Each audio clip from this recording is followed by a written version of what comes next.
Alright, so we got headers all fabbed up. We'll crawl underneath. Sorry. There we go. We got headers fabbed up. We got, our angle around the transmission. We just barely clear this torsion bar. I might have to smack a dent in that a little bit, but I can fit my finger in between there. We got our little 45, comes around, flex pipe. No, my welds aren't great. Used part of the old exhaust to get up and over the cross member. And then we are straight.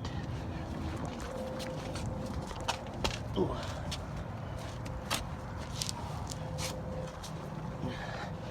We are straight back to the V-band at the axle.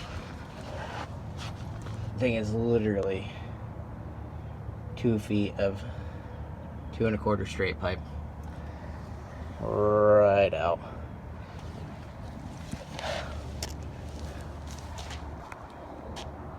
A little tip, I might move it over here once I get rid of the spare tire, so it'll come out like right here instead. Just kind of add a little angle.